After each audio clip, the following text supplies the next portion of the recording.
Right, this is a 1990 Raleigh Chiltern bicycle, and what makes it different to anything else? Well, somebody bought this in 1990 and it's never been ridden, ever. It's a new old stock bicycle.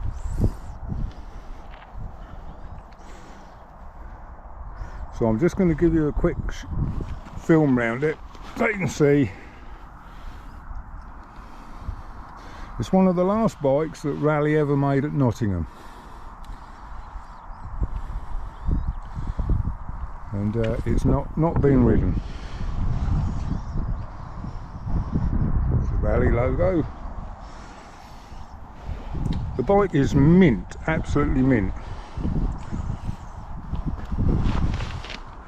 Made in Nottingham.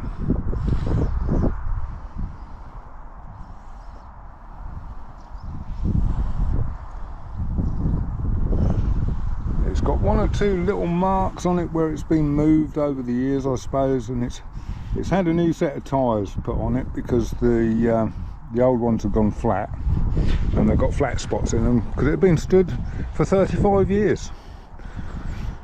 So why have I bought it? Well, I bought it because I thought it would be a nice thing to own. A brand new bicycle. I've never ridden it, not yet. So I'll just slip this in over the top of the other video. Hope you like it. I'll see you in a minute. Right, we're back with this again.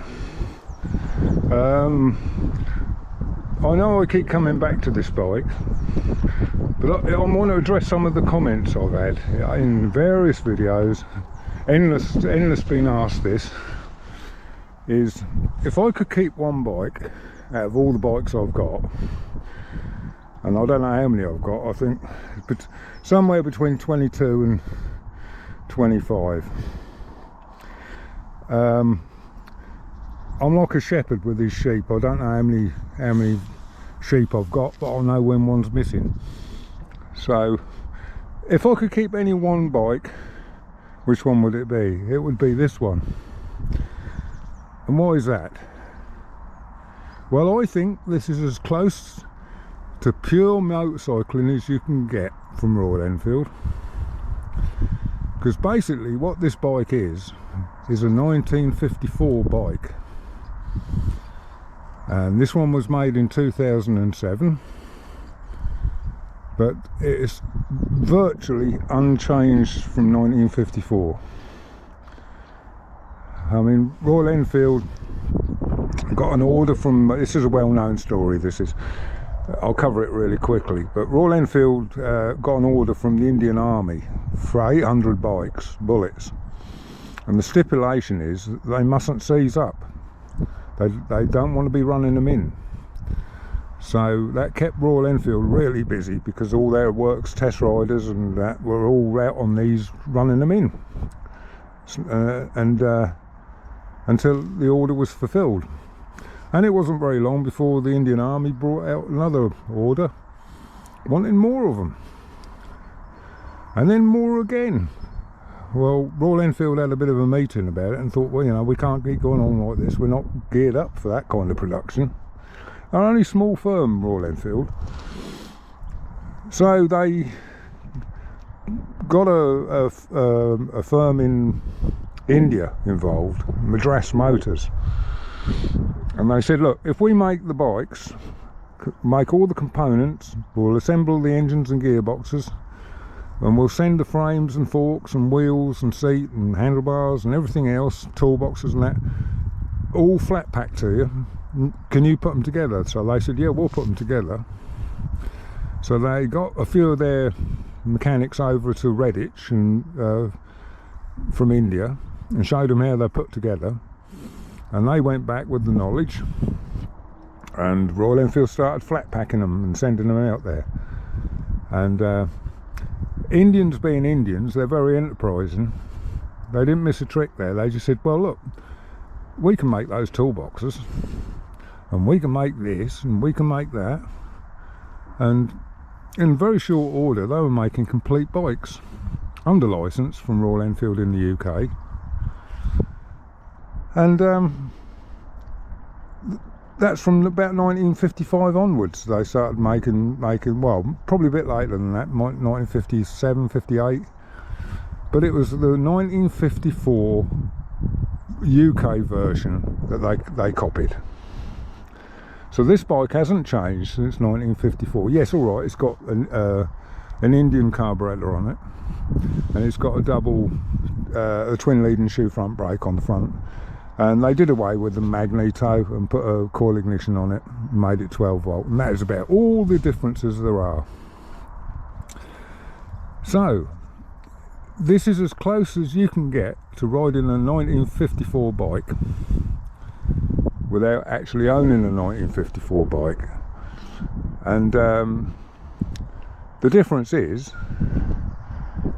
this hasn't got 71 years of wear in it already put on it when you buy it. So that's what happens when you buy an original one. They're probably half, well, 3/4 if 4/5 wore out, you know. I mean, they are. They've all done a lot of mileage. So that's this is as close as I reckon you can get to riding a 1954 bike. Is the quality as good as the Redditch ones? Well, not quite, no. The castings are a little bit rougher, but they didn't have time to fettle them and make them immaculate. They were a purpose-built thing for the home market. I mean, the fins are quite thick on here because obviously gave the pattern a good old wrapping in the sand, and it's just made them a little bit thicker.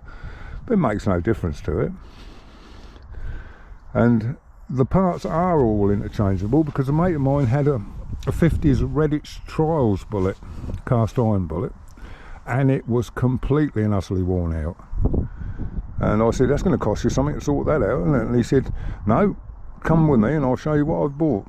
And he took me into another shed, and he had one of these, an Indian bullet.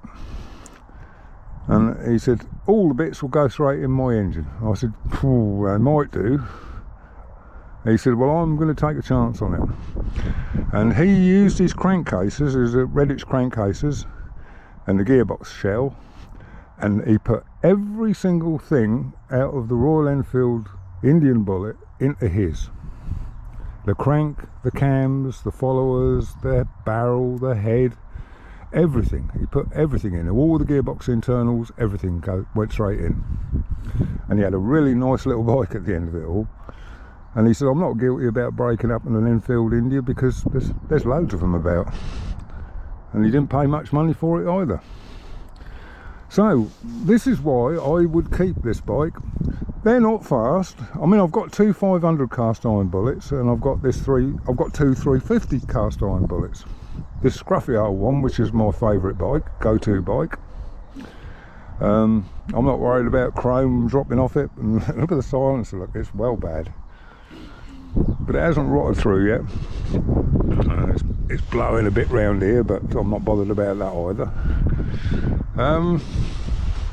Yes, it's my go-to bike, and they're not fast. These will cruise at 50. They'll do 60, but they'll, by Christ, they let you know you're doing it. They're not happy at 60. Whereas the 500 bullet, cast iron bullet, will cruise at 60. They've got taller gearing. But apart from the bigger capacity, the gearbox, engine, well, not the engine because it's a bit bigger capacity, but basically it's all the same as the 350. And the 350s always run nicer than the 500s. The 500s are a bit vibey, and that's not just Royal Enfields, that's all models. That's BSAs and Triumphs and AJSs and Mattresses. You get the 500 version. They never run as sweet as the 350. So I've settled on 350, and if you pick your routes, you can go miles and miles and miles. 50 doesn't sound very fast, but every hour you're doing 50 miles. And that's what it's all about, isn't it? Getting some mileage on them. Are they reliable? Yes, they are very reliable. Very, very reliable. I mean, this doesn't even get cleaned ever. You know, it's just, it is what it is.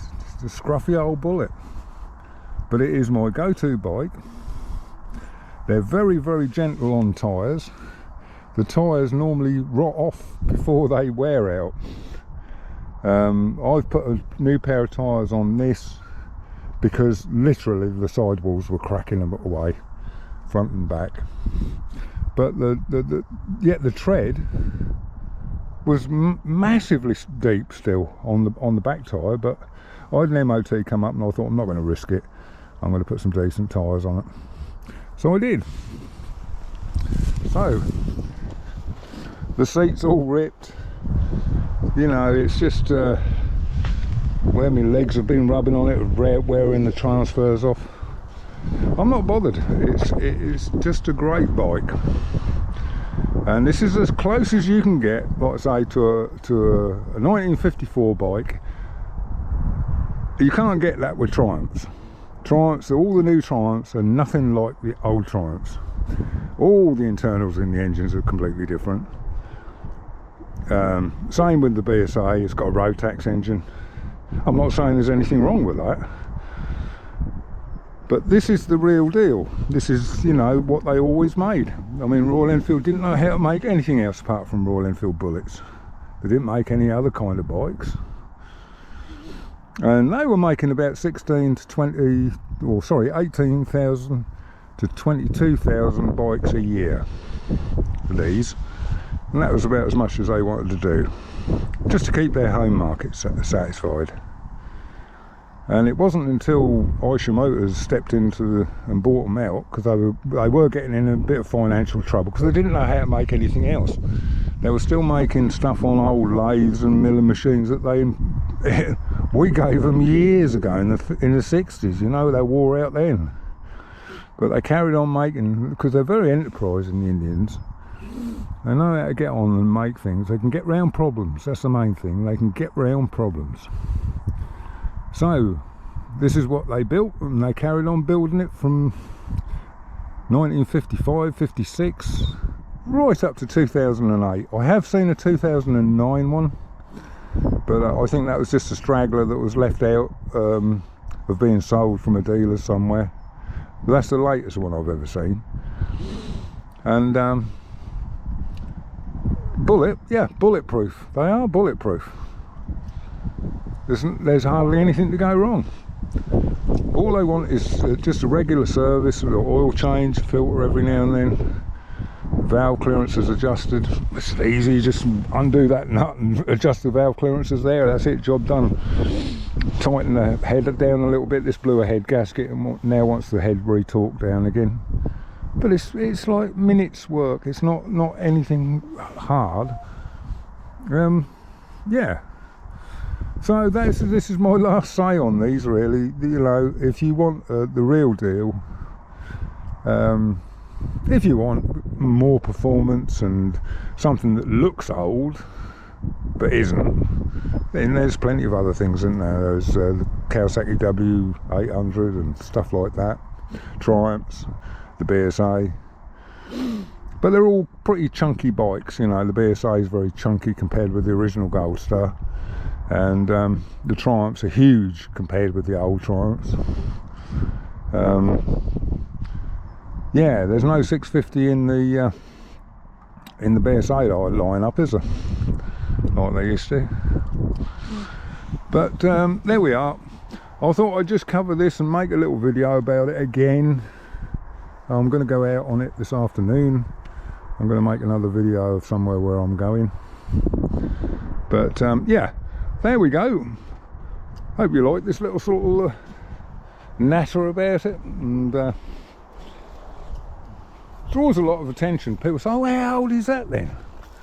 They say 2007. Oh, they go, oh yeah. God, I thought that was about 1950 something. I said, yeah, well, that's it might as well be.